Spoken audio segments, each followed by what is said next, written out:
നിങ്ങളിൽ ദൈവകൃപ വേണം. ആ കൃപയുണ്ടെങ്കിൽ പ്രിയമുള്ളവരെ, ലോകം നിങ്ങളെ തിരിച്ചറിയും. ഒരു കാലത്ത് നിങ്ങളുടെ മരണസമയത്തെങ്കിലും തിരിച്ചറിയും. അപ്പോൾ വല്ലതും ഉണ്ടോയെന്ന് നിങ്ങൾ തന്നെ ഒന്ന് ടെസ്റ്റ് ചെയ്യാൻ. ധ്യാനം എന്ന് പറയുന്ന സ്വയം പരിശോധന. വല്ല സുഗന്ധവും വ്യാപിക്കുന്നുണ്ട്. സത്യത്തിൽ നമ്മളെപ്പോലെയൊക്കെയുള്ള ആളുകൾ, മറ്റുള്ളവർ ചിലപ്പോൾ ഭർത്താവ് ഭാര്യയെ ചുമക്കുക, ഇത് വന്ന് തലേ കയറിപ്പോയില്ലേ. ചിലരെത്ര കഷ്ടപ്പെട്ടിട്ടാണെന്നറിയോ. ഇത് ഇനി എങ്ങും കൊണ്ട് കളയാനും പറ്റുകയില്ല, ആക്രിയായിട്ട് പോലും എടുക്കുകയില്ല. അതുകൊണ്ട് ഇത് ചുമക്കുക ചില ഭർത്താക്കന്മാർ, ചില ഭാര്യമാർ. ചില ഭാര്യമാർ ചില സാധനങ്ങളെ തലയിൽ വെച്ച് ചുമക്കുകയാണ്. കാര്യം എന്താ? ഇത് പ്രിയമുള്ളവരെ, നമ്മൾ മറ്റുള്ളവർക്ക് ഈ കടിച്ചാൽ പൊട്ടുന്ന സൈസ് ഉപ്പ അലിക്കുകയില്ലാത്ത സാധനം നമ്മൾ അലിയണം. അലിഞ്ഞ് സാമ്പാറിനകത്ത് ചേരണം. അന്നേരം സാമ്പാർ നോക്കിയിട്ട് പറയും നല്ല സാമ്പാർ.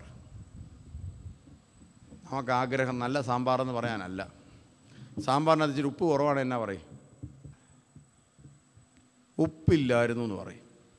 എന്നാൽ കറക്റ്റ് ഉപ്പാണെങ്കിൽ ആരെങ്കിലും പറയുമോ? ഉപ്പുണ്ടെന്ന് പറയൂ? ഇല്ല. എന്നാ പറയും? നല്ല സാമ്പാറായിരുന്നു എന്ന് പറയും. നമുക്ക് ആഗ്രഹം എന്താണ്? നല്ല ഉപ്പായിരുന്നു എന്ന് കേൾക്കാൻ. എല്ലാവരുടെയും ആഗ്രഹം എൻ്റെ ജീവിതം മുഴച്ച് നിൽക്കണം. നമ്മൾ ഒതുങ്ങിക്കൊടുത്ത് നോക്കിയേ പ്രിയമുള്ളവരെ, നമ്മൾ ഒതുങ്ങിക്കേ. ജീവിതത്തിൽ നമ്മൾ കുടുംബത്തിൽ നമ്മളൊന്ന് ഒതുങ്ങിക്കൊടുത്ത് ദൈവം നിങ്ങളെ ഉയർത്തും. ചേട്ടാനിയന്മാരുമായിട്ട് കുത്തി പിടിച്ച് നിങ്ങൾ സ്വത്തിനും സമ്പത്തിനും പുറകെ ഓടരുത്. നിങ്ങൾക്കുള്ളത് ആരെങ്കിലും ചോദിച്ചാൽ നിങ്ങളും കൊടുത്തേക്ക്. ഞാൻ വീട് വിട്ടിറങ്ങിയപ്പോൾ ആദ്യം ചെയ്തെന്താണെന്നറിയോ? എൻ്റെ സ്വത്ത് ആദ്യം കൊടുത്തു വിട്ടപ്പോൾ ഞാൻ സഹോദരങ്ങളോട് പറഞ്ഞു, ഇല്ലാത്തവൻ എൻ്റേത് എടുത്തോളാൻ പറഞ്ഞു. എനിക്കൊന്നും വേണ്ട. അങ്ങനെ ഞാൻ ഇറങ്ങിപ്പോന്നു. എനിക്കിതൊന്നും വേണ്ട. ഭവനത്തിലെല്ലാം ഉപേക്ഷിച്ചിട്ട് പോകും. ഞാൻ പോകുന്ന സ്ഥലങ്ങളിലെല്ലാം അവിടെ പല സാധനങ്ങൾ ഉപേക്ഷിച്ചിട്ടാണ് പോകും. എല്ലാം അവിടെയുള്ളവർക്ക് കൊടുത്തിട്ട് പോകും. പ്രിയമുള്ളവരെ, അതുകൊണ്ട് എന്താ സംഭവിച്ചെന്നറിയോ? പോകുന്നിടത്തെല്ലാം ദൈവം എനിക്ക് ആവശ്യത്തിലധികം തന്നുകൊണ്ടിരുന്നു. നമ്മൾ വെറുതെ കൊടുത്താൽ മതി, ദൈവം ആവശ്യത്തിലധികം തന്നുകൊണ്ട്. എൻ്റെ പോക്കറ്റിൽ വരുന്ന ചെറിയ തൊട്ടുകളായിരുന്നു പണ്ട് കാലത്ത്. ഒരാവശ്യം ഒരാൾക്ക് വന്നു കഴിഞ്ഞാൽ പേഴ്സ് തുറന്നിട്ട് മൊത്തം അങ്ങോട്ട് തുറന്നു വെച്ച് മൊത്തം വാരിയെടുത്ത് വെച്ച് ആൾക്ക് കൊടുക്കും. ആകപ്പാടെ 2500 5000 രൂപ ശമ്പളം ഉണ്ടായിരുന്നുള്ളൂ. അത് തന്നെ പ്രിയമുള്ളവർ ഫുള്ളായിട്ട് എടുത്ത് കൊടുത്ത് ഒരു പൈസ പോലും ഇല്ലാതെ എടുത്ത് കൊടുത്ത സംഭവങ്ങൾ എനിക്കുണ്ടായിട്ടുണ്ട്. പക്ഷേ അതൊന്നും ദൈവത്തിന് മാത്രമേ അറിയാവുള്ളൂ. പക്ഷേ ഒരു കാലം കഴിഞ്ഞപ്പോൾ ദൈവം അതിനെല്ലാം കണക്കിട്ട് എല്ലാത്തിനും കണക്കെഴുതി വച്ചിരിക്കുക. അതിനെല്ലാം ദൈവം ഇരട്ടിയായിട്ട് പ്രതിഫലം നൽകി. ഇനിയിപ്പോൾ നമ്മളൊരു കാര്യം ഇങ്ങനെ മനസ്സിൽ ചുമ്മാ ചിന്തിച്ചാൽ മതി, അപ്പം അത് നടക്കും. മനസ്സിൽ വെറുതെ ഇങ്ങനെ പ്രാർത്ഥിച്ചാൽ മതി, അപ്പം കാര്യം നടക്കും. അതാ ദൈവത്തിൻ്റെ പ്രവർത്തനം. അപ്പോൾ പ്രിയമുള്ളവരെ, നമ്മൾ ഓർക്കുക, നമ്മൾ യേശു ക്രിസ്തുവിൻ്റെ കാലത്ത് യേശുവിൻ്റെ ആ യോഹന്നാൻ സ്നാപകൻ്റെ മുമ്പിൽ പോലും എളിമപ്പെട്ട ക്രിസ്തുവിൻ്റെ മനോഭാവം. അത് കഴിഞ്ഞോ? യേശു തെരുവിലേക്ക് ഇറങ്ങി. ജീവിതത്തിൽ ഒരിക്കലും അവന് വേണ്ടി ഒന്നും ഉണ്ടാക്കിയില്ല പ്രിയമുള്ളവർ. അവനെക്കുറിച്ച് അവൻ ചിന്തിച്ചില്ല. സ്വന്തം അമ്മയൊന്നും കൂടെ ഉണ്ടായിരുന്നു. ശിഷ്യന്മാരിൽ ഒരാൾ ചോദിച്ചു, പുറകെ വന്നിട്ട് ചോദിച്ചു, ഞാനും പോരട്ടെ കൂടെ? യേശു പറഞ്ഞു, പാമ്പുകൾക്ക് മാളമുണ്ട്, പറവകൾക്ക് ആകാശമുണ്ട്, മനുഷ്യപുത്രന് തല ചായ്ക്കാൻ ഇടവില്ല. നിങ്ങൾ പ്രാർത്ഥനാഭിഷയോ എഴുതിക്കൊണ്ട് പുറകെ നടക്കുന്ന ആരുടെ പുറകെയാണെന്ന് ഓർത്തോണം. എനിക്ക് വീടില്ല, അതുകൊണ്ട് വീട് കിട്ടാൻ വേണ്ടി പ്രാർത്ഥിക്കണം, മധ്യസ്ഥ പ്രാർത്ഥന നടത്താം. അപ്പോൾ യേശു പറയുകയാണ്, എൻ്റെ പുറകെ വരുന്നവന് ഞാൻ തരാൻ പോകുന്ന എന്താണെന്ന് നിങ്ങൾ കേട്ടോ? ഞാനൊന്നും ഓഫർ ചെയ്യുന്നില്ല. എൻ്റെ കൂടെ വന്ന ധ്യാനത്തിന് രജിസ്റ്റർ ചെയ്യുന്നതിന് മുമ്പ് ഇത് പറയേണ്ടതായിരുന്നു. ഒന്നും ഓഫർ ചെയ്തിട്ടില്ല. എന്താ പറഞ്ഞത്? പാമ്പിന് മാളമുണ്ട്, നീ പോയി ഒരു പാമ്പുമായിട്ട് കൂട്ടുകൂട്. ആ പാമ്പ് മാളത്തിനകത്ത് കയറിയിരുന്നാൽ കുറച്ചുകൂടി ഇട കാണും. നിന്നോട് പറയും, വാ, താല്പര്യമുണ്ടെങ്കിൽ ഈ ഇടയ്ക്കകത്തോട്ട് കയറിയിരുന്നാൽ മതി, ശകല ഇട ഞാൻ തരാം. പറവ ആയിട്ട് നീ കൂട്ടുകൂടിയാൽ പറവ പറന്നങ്ങോട്ട് പൊങ്ങേച്ച് പറയും, നീ എൻ്റെ കൂടെ പോര്, ഈ ആകാശത്തിൽ എനിക്ക് പറക്കാൻ ഇത്ര ഇടം മതി, ബാക്കി നിനക്കാ, നീ പറന്നു. പക്ഷേ മനുഷ്യപുത്രന് അങ്ങനെ പോലും ഒരിടം ഈ ഭൂമിയിൽ ഞാൻ ഉണ്ടാക്കിയിട്ടില്ല, നിനക്ക് എൻ്റെ കൂടെ പോരണ പോരാ.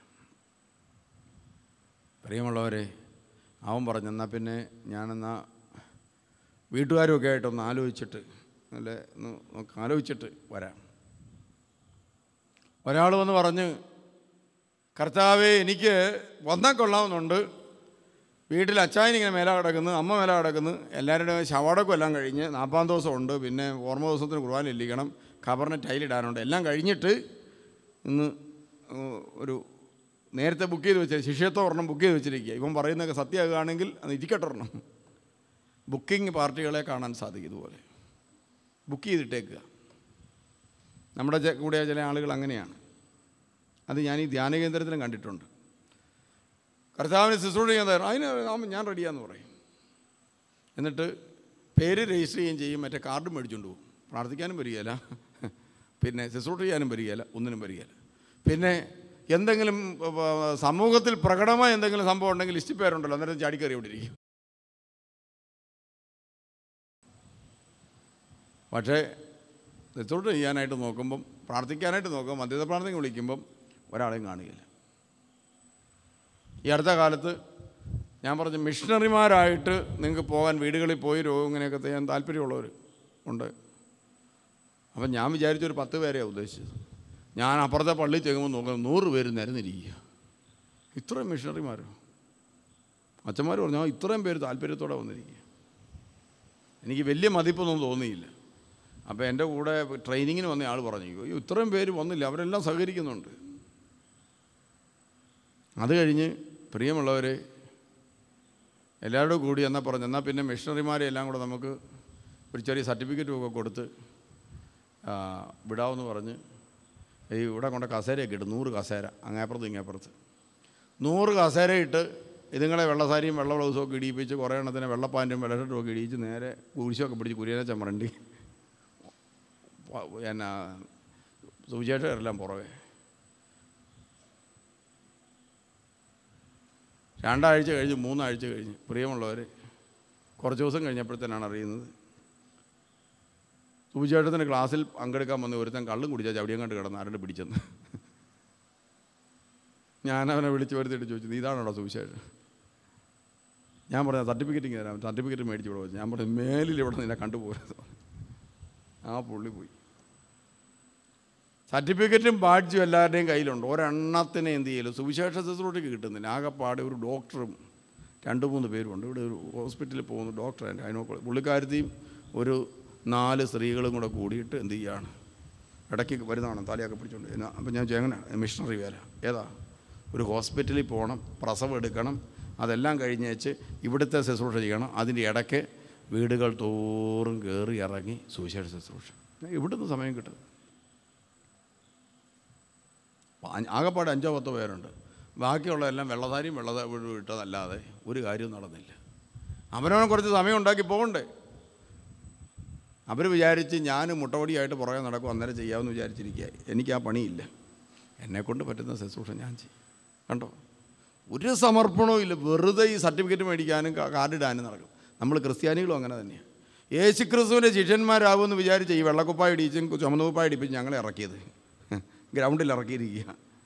പ്രിയമുള്ളവർ, പക്ഷേ യേശു ചെയ്ത ശുശ്രൂഷ ഇന്ന് ഈ സഭയിൽ, ഈ കേരളത്തിലുള്ള അച്ഛന്മാർ മാത്രം ദൈവ ശുശ്രൂഷ ചെയ്യേണ്ട രീതി ചെയ്തിരുന്നെങ്കിൽ ഇന്ത്യ മുഴുവൻ എന്ത് ചെയ്തേനെ, ദൈവിക ശുശ്രൂഷ വ്യാപിച്ചേനെ. പ്രിയമുള്ളവരെ, ക്രിസ്തു നമുക്ക് നൽകിയ സ്നേഹത്തിൻ്റെ ആത്മാവ് എന്നിലും നിങ്ങളിലും ഉണ്ടായിരുന്നെങ്കിൽ ഈ ഭൂമുഖം എത്രയോ നാൾ മുമ്പേ നവീകരിക്കും. ഒരൊറ്റ ഒരുത്തൻ മാത്രം ഭൂമിയിൽ ആത്മാവുണ്ടായിട്ട് ഈ ഭൂമിയെ മുഴുവൻ കുലുക്കാൻ സാധിച്ചില്ലേ? എങ്കിൽ ക്രിസ്ത്യാനിയായ ഞാൻ ഈ കാലഘട്ടത്തിൽ ജീവിക്കുമ്പോൾ ഈ കാലഘട്ടത്തിൽ നീ നിൽക്കുന്ന സ്ഥലമൊന്ന് കൊലുങ്ങണം. എന്തെങ്കിലുമൊക്കെ നടക്കണം ഇവിടെ, എന്തെങ്കിലുമൊക്കെ പ്രവർത്തനം നടക്കണം ഇവിടെ. എൻ്റെ കുടുംബത്തിൽ ഞാനുള്ളപ്പോൾ അവിടെ ദൈവത്തിൻ്റെ ആത്മാവ് പ്രവർത്തിക്കണം. അവിടെ എൻ്റെ കുഞ്ഞുങ്ങൾ അഭിഷേകമുള്ള കുഞ്ഞുങ്ങളാകണം. അവരുടെ ജീവിതത്തിൽ യേശുവിന് വേണ്ടി ജീവിക്കുന്ന സാക്ഷികളാകണം. ഉണ്ടോ? നിങ്ങൾ നോക്കിക്കേ, യേശു പറഞ്ഞു, മരിച്ചവർ തങ്ങളുടെ മരിച്ചവരെ അടക്കട്ടെ, നീ ദൈവരാജ്യം പ്രഘോഷിക്കുക. ഞാൻ ഓർക്കുകയാണ്, എനിക്കറിയാവുന്നൊരു സുവിശേഷകൻ, എനിക്ക് വളരെ വേണ്ടപ്പെട്ട ഒരാളാണ്, ദൈവവചനം പാലിച്ച് ജീവിച്ച ആളാണ്. ഞാൻ അച്ഛനായിരിക്കുന്ന സമയത്ത് അദ്ദേഹം മരിച്ചു. ഞാൻ അദ്ദേഹത്തെ കാണാൻ വേണ്ടി വയനാട്ടിലൊരു ധ്യാനം നടത്തിക്കൊണ്ടിരിക്കുകയാണ്. ആ ധ്യാനമെല്ലാം ഒന്ന് ക്രമീകരിച്ച് ഞാൻ അദ്ദേഹത്തെ കാണാൻ വേണ്ടി വന്നു. രാവിലെ വന്ന് ഇറങ്ങി പെട്ടെന്ന് കുപ്പായൊക്കെ ധരിച്ച്, ഞാനോർത്ത് അവിടെയെല്ലാം ഭയങ്കര ആളായിരിക്കും, അപ്പം ഒന്ന് ശരിക്കൊന്ന് കാണണമെങ്കിൽ വെളുപ്പിനെ ചെല്ലണം. അങ്ങനെ രാവിലെ ഒരു 7 മണിയായപ്പോൾ പ്രിയമുള്ളവർ ഞാൻ ആ വീട്ടിൽ ചെന്ന് നോക്കി, ഒരു മനുഷ്യനും ഇല്ല അവിടെ. എനിക്കൊരു സംശയം, ഇത് തന്നെയാണോ വീട്? ഒരു നല്ല പ്രശസ്തനായ സുവിശേഷകനാണ്. അദ്ദേഹം മരിച്ചപ്പോൾ പ്രിയമുള്ളവർ ആ വീട്ടിൽ 7 മണിക്ക് ഒരു മനുഷ്യനുമില്ല. ഒരു പെണ്ണ് നിന്ന് മിറ്റടിക്കുന്നുണ്ട്. ഞാൻ ആ പെണ്ണോട് ചോദിച്ചു, ഈ അദ്ദേഹത്തിൻ്റെ ഡെഡ് ബോഡി എവിടെയാണ് സൂക്ഷിച്ചിരിക്കുന്നത്? എന്നാ പറഞ്ഞാൽ അകത്തുണ്ടെന്ന് പറഞ്ഞു. ഞാൻ അകത്ത് കയറി നോക്കുമ്പോൾ ഒരാൾ മാത്രം അവിടെ ഇരിപ്പുണ്ട്, അദ്ദേഹത്തിൻ്റെ മകൾ. അപ്പം ഞാൻ ചോദിച്ചു, ബാക്കി വൈഫും പിള്ളേരും ഒക്കെ അവരെന്ത് ചെയ്യും? ബാക്കി എല്ലാവരും കാണേണ്ടതാ. ആ പ്രാർത്ഥനാ ഗ്രൂപ്പ് എല്ലാവരും ഉണ്ടാകണം. നമ്മുടെയൊക്കെ വീട്ടിൽ മരിച്ചു കഴിഞ്ഞാൽ പിന്നെ എന്താണ്, നമ്മൾ പിന്നെ അവിടെ അങ്ങ് നക്കി തുടക്കിയല്ലേ മരിച്ചു കഴിഞ്ഞാൽ. അന്നേരമാണ് ഈ മോഷണമൊക്കെ നടക്കുന്നത് വീടുകളിൽ.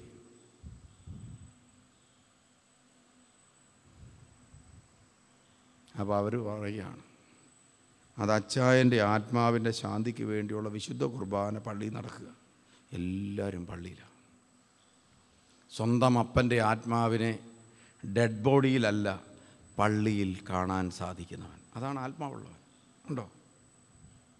അന്ന് ഞാനൊരു പുതിയ പാഠം പഠിച്ച്, ഞാൻ വയനാട്ടിൽ നിന്ന് ധ്യാനം നിർത്തിയിട്ട് പോരുക. ധ്യാനം നിർത്തിയിട്ട് അഡ്ജസ്റ്റ് ചെയ്ത് ധ്യാനം ഒരു ദിവസം മാറ്റി വെച്ച് ഒരു ദിവസം ഒഴിവാക്കി പെട്ടെന്ന് തീർത്തിട്ട് രാത്രിയിൽ ബസ് കയറി രാവിലെ ഇവിടെ വന്നപ്പോൾ പ്രിയമുള്ളവരെ അദ്ദേഹത്തിൻ്റെ ഡെഡ് ബോഡി ഒറ്റയ്ക്ക്. അന്ന് ഞാൻ പഠിച്ചു, മരിച്ചാലും ഒരാളും മരിച്ചാൽ, ഞാനൊരു ധ്യാന ശുശ്രൂഷ നടത്തിക്കൊണ്ടിരിക്കുന്നതിനിടയിൽ എനിക്ക് വേണ്ടപ്പെട്ട ഒരാൾ മരിച്ചാൽ ഞാൻ പറയും, നാളെ വെള്ളിയാഴ്ച ഉച്ച കഴിഞ്ഞ് ശവടക്ക് എന്ന് ഞാൻ പറയും. അപ്പോൾ പ്രിയമുള്ളവർ, ഇപ്പോൾ ഞാൻ പ്രസംഗിച്ചുകൊണ്ടിരിക്കുമ്പോൾ പറയുകയാണ്, ഒരാൾ മരിച്ചു, എനിക്കൊരു ഇത് തന്നാൽ ഞാനത് മടക്കി പോക്കറ്റ് കിടത്തേ ഉള്ളൂ, ഞാൻ പോകത്തില്ല. ഞാൻ ആ പ്രസംഗം, ഇപ്പോൾ ഒരു പ്രസംഗം പറഞ്ഞുകൊണ്ടിരിക്കുകയാണ്, ഈ പ്രസംഗം പൂർത്തിയാക്കും. ചുമ്മാ ആരുടെ ആവശ്യത്തിന്. അതുകൊണ്ടാണ് ഒത്തിരി പേർക്ക് എന്നോട് പിണക്കം, പലർക്കും പിണക്കാണ്. കാരണം എന്താണ്? പ്രിയമുള്ള, കർത്താവിൻ്റെ ശുശ്രൂഷ കഴിഞ്ഞിട്ടേ മറ്റൊരു ശുശ്രൂഷയ്ക്ക് ഇമ്പോർട്ടൻസ് ഉള്ളൂ. നമുക്ക് തമ്പുരാൻ്റെ ശുശ്രൂഷയാണ് പ്രധാനം. പിന്നെ സഭാധികാരികളോടുള്ള വിധേയത്വം കൊണ്ട് ചിലപ്പം പല കാര്യങ്ങളും മാറ്റി വെച്ചിട്ട് സഭയെ അനുസരിക്കുക എന്നുള്ള ഉദ്ദേശത്തിൽ നമ്മൾ പോകും. അല്ലെങ്കിൽ നമ്മളെന്ത് ചെയ്യാലും ഒരു കാര്യത്തിന് നമ്മൾ പോകുക. കർത്താവിന് ഒന്നാം സ്ഥാനം. അപ്പോൾ പ്രിയമുള്ളവരെ, അപ്പോൾ യേശു ക്രിസ്തു പറഞ്ഞു, മരിച്ചവർ തങ്ങളുടെ മരിച്ചവരെ അടക്കട്ടെ, നീ പോയി ദൈവരാജ്യം പ്രസംഗിക്കുക. കണ്ടോ? നിങ്ങളൊന്ന് ചിന്തിച്ച് നോക്കിക്കേ. ഇങ്ങനൊരു ദൈവം പറയുക, നീ നിനക്ക് തല വെക്കാൻ ഇടം പോലും കിട്ടാനായിട്ട് എൻ്റെ കൂടെ പോന്നിട്ട് സാധ്യതയില്ല. നിനക്ക് പറക്കാനായിട്ട് പറവയ്ക്ക് കൊടുക്കുന്ന ഇതുപോലും നിനക്ക് തരാൻ എനിക്കില്ല. എനിക്കൊന്നും തരാനില്ല. എനിക്കൊന്നും തരാനില്ല. നീ പോരുന്നോ എന്ന് ചോദിച്ചാൽ ആരെങ്കിലും പോരുമോ? എന്തെല്ലാം ഓഫർ തന്നിട്ട് ആരെങ്കിലും വരുന്നുണ്ട്? എന്തെല്ലാം ഓഫറുകൾ തന്നിട്ട് ആരെങ്കിലും വരുന്നുണ്ടോ?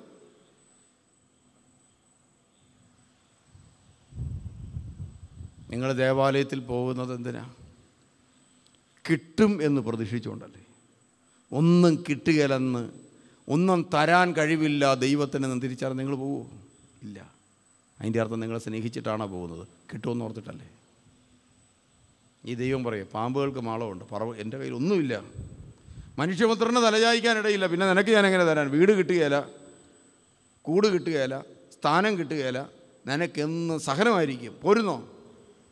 ആർക്കും വേണ്ട കർത്താവിനെ. പിന്നെ നമ്മളൊക്കെ പിന്നെ അന്നേരം ഓർക്കും, പിന്നെ ഈ തൂത്തുട്ടി ചാപ്പൽ ഈ 1000 ചിട്ടം പേര് ഞായറാഴ്ച വന്ന് ഇടിച്ച് നിൽക്കുന്നത് എന്താണ്? പ്രിയമുള്ളവർ, രോഗശാന്തി. 10 പൈസ മുടക്കില്ലാതെ പ്രിയമുള്ളവരെ ശരീരത്തിൽ രോഗശാന്തി, അടയാളങ്ങൾ, അത്ഭുതങ്ങൾ. IELTS പാസ്സാകാതെ 7 പ്രാവശ്യം ഇരുന്ന പെണ്ണിന് 8ാമത്തെ പ്രാവശ്യം ധ്യാനം കൂടിയിട്ട് തിരിച്ചിറങ്ങിയപ്പോൾ IELTS പാസ്സായി. എന്നാൽ പിന്നെ പോയേക്കാം, തൂത്തുട്ടിക്ക് തന്നെ പോയേക്കാം, ബസ് പിടിച്ച് പോരുക. 8 വർഷം മക്കളില്ലാതിരുന്നു, 25 ലക്ഷം രൂപ മുടക്കി, എന്നിട്ടും ആയില്ല. ഇതാ ധ്യാനം കൂടി, പിറ്റേ മാസം കുട്ടി. 25 ലക്ഷം രൂപ വരെ ലാഭം ഉണ്ടാക്കുന്ന പരിപാടിയാണ് തൂത്തുട്ടിലെ ധ്യാനം. എന്നാൽ പിന്നെ പോയേക്കാം തൂത്തുട്ടിക്ക്. പല സ്ഥലങ്ങളിലും ധ്യാനം കൂടാൻ പോകുന്നത് ഇങ്ങനെയൊക്കെയാണ്. എന്നാൽ എൻ്റെ യേശു ക്രിസ്തുവിന് വേണ്ടി ഒരു ത്യാഗം സഹിക്കാൻ, അവൻ്റെ സുവിശേഷം കേട്ട് അവൻ്റെ തിരുവചനത്തോട് വിധേയപ്പെട്ട് ജീവിക്കാൻ ഞാനിതാ ധ്യാനം കൂടാൻ പോവുകയാണെന്ന് പറഞ്ഞ് ധ്യാനത്തിന് വന്ന വളരെ ചുരുക്കം ആളുകളല്ലാതെ ആരെയും കണ്ടിട്ടില്ല.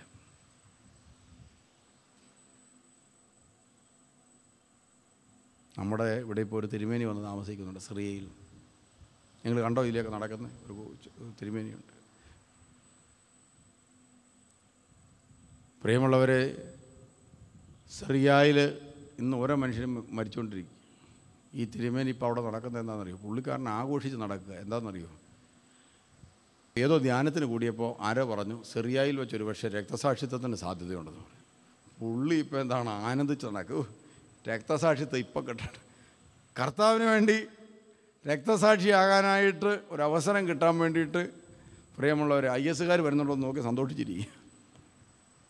എൻ്റെ ക്രിസ്തുവിന് വേണ്ടി മരിക്കാൻ ഞാൻ റെഡിയാണ്.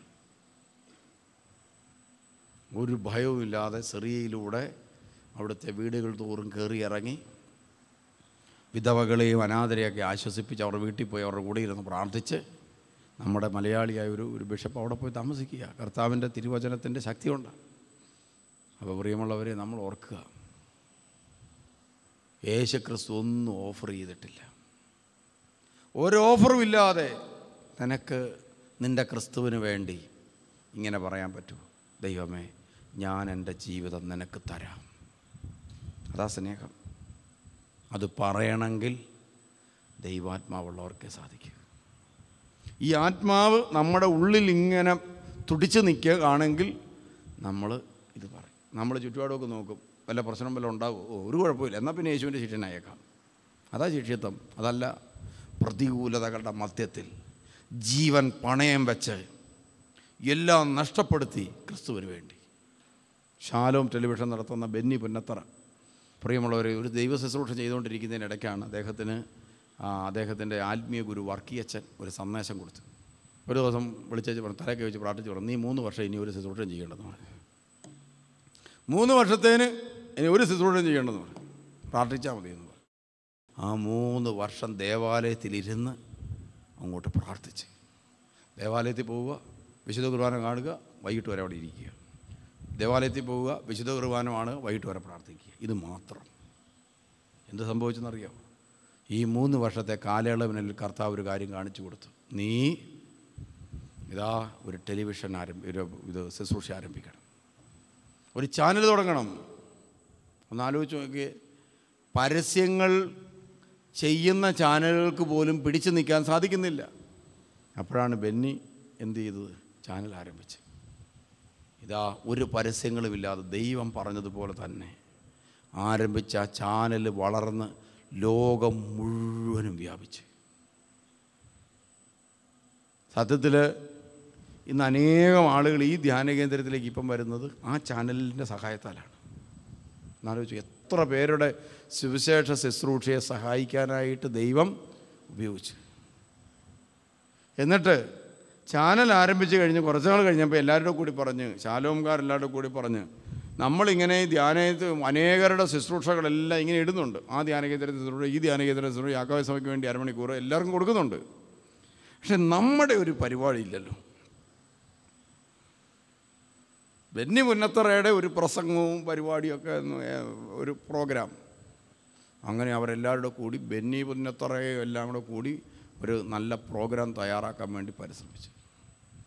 ഒരു ദിവസം പ്രാർത്ഥിച്ചുകൊണ്ടിരുന്നപ്പോൾ കർത്താവ് ബെന്നി പുന്നത്തറയോട് ചോദ്യം ചോദിച്ചു, നിന്നോട് ഞാൻ ചാനലിൽ പ്രസംഗിക്കാൻ പറഞ്ഞു, നിന്നോട് ചാനൽ ഉണ്ടാക്കാനല്ല പറഞ്ഞു. നീ നിൻ്റെ ചാനലിൽ പ്രസംഗിക്കണ്ട. എവിടെയെങ്കിലുമൊക്കെ നടക്കുന്ന വലിയ പ്രോഗ്രാമുകളിൽ നിന്ന് എന്തെങ്കിലും പ്രസംഗം റെക്കോർഡ് ചെയ്തിടുന്നതല്ലാതെ ബെന്നി പുന്നത്തറയ്ക്ക് സുവിശേഷം പ്രസംഗിക്കാൻ ആ ചാനലിൽ എന്തില്ല, ഒരു ടൈം മാറ്റി വെച്ചിട്ടില്ല. നിങ്ങൾക്ക് മനസ്സിലായോ എളിമ എന്നാന്ന്? ഇതിപ്പോൾ നമ്മൾ എന്തെങ്കിലും കാര്യം ചെയ്താൽ എന്നാലും ആ തിരുമേനി അങ്ങനെ കാണിച്ചല്ലോ എന്നൊക്കെ ചിന്തിക്കും. പ്രിയമുള്ളവർ, അതാണ്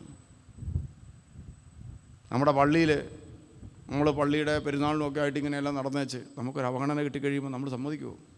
എളിമപ്പെട്ടവൻ, യഥാർത്ഥ കൃപയുള്ളവൻ്റെ ലക്ഷണം ആ ഒരു പ്രലോഭനങ്ങളെ വിട എന്ന് പറഞ്ഞൊരു പുസ്തകമുണ്ട്, താഴെ കിട്ടും.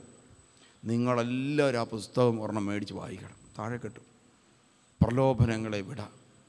ആ പുസ്തകത്തിൽ യേശു എങ്ങനെയാണ് ഒരു മനുഷ്യനെ സഹനങ്ങളുടെ വഴിയിലൂടെ പരിപാലിക്കുന്നത് വ്യക്തമായിട്ട് എഴുതിയിട്ടുണ്ട്. പ്രിയമുള്ളവരെ, അവിടുന്ന് ക്രിസ്തു വീണ്ടും നടന്നു. പാപിയെ കണ്ടപ്പോൾ പാപിയായിട്ട് കണ്ടില്ല, അവൻ്റെ കാരുണ്യം അങ്ങോട്ടൊഴുകി. പാപിയെ പാപിയല്ലാതാക്കാൻ അവൻ എന്തുമാത്രം പരിശ്രമിച്ചു. വ്യഭിചാരിയായി പിടിക്കപ്പെട്ട സ്ത്രീ, കല്ലെറിയാനൊരു കൂട്ടര്. യേശു പറഞ്ഞു, നിങ്ങളിൽ പാപമില്ലാത്തവരൊക്കെ എറിഞ്ഞു, ഞാനെറിയില്ല. എനിക്ക് എൻ്റെ പരിപാടി എന്നല്ല, ഞാൻ എറിയില്ല. നിങ്ങളിൽ എറിയുന്നവരൊക്കെ ഓർത്തോണം, ആദ്യം എറിയുന്നവൻ പാപമില്ലാത്തവൻ എറിയാൻ കല്ലെടുത്ത് ഓങ്ങിയപ്പോൾ കർത്താവ് അവൻ്റെ മുഖത്ത് സൂക്ഷിച്ചു നോക്കി. അവൻ അന്നേരം ഓർത്ത്, മറ്റേ വിഷയമെല്ലാം കർത്താവ് അറിഞ്ഞു കാണുമോ, എന്നാൽ പിന്നെ പതുക്കെ കല്ലും താഴെയിട്ട ചപ്പുള്ളി മാറി നിന്നു. ഓരോരുത്തരുടെയും മുഖത്തോട്ട് നോക്കി കഴിഞ്ഞപ്പം അവർക്കൊക്കെ മനസ്സിലായി, മറ്റേ വിഷയം വല്ലതും അറിഞ്ഞിട്ടാണോ ഈ കർത്താവ് നോക്കുന്നത്, ഈ നോട്ടം നോക്കുന്നത്. എല്ലാവരും ഓടി രക്ഷപ്പെട്ടപ്പോൾ യേശു പറഞ്ഞ്, ഞാൻ ആരും വിധിച്ചില്ലേ, ഞാൻ വിധിക്കത്തില്ല. നിന്നെ ഞാൻ കുറ്റം വിധിക്കുന്ന പ്രശ്നം വിധിക്കുന്നില്ല, നീ പൊക്കോ, രക്ഷപ്പെട്ടോ. പക്ഷേ ഇനി ഇതുപോലത്തെ കുടുക്കി ചെന്ന് പെടാതെ നോക്കിക്കോ. കാരുണ്യത്തിൻ്റെ കര കവിഞ്ഞൊഴുകുമ്പോഴാണ് പ്രിയമുള്ളവരെ പരിശുദ്ധാത്മാവിന് നമ്മുടെ ഉള്ളിൽ തളം കെട്ടി നിൽക്കാൻ പറ്റുന്നത്.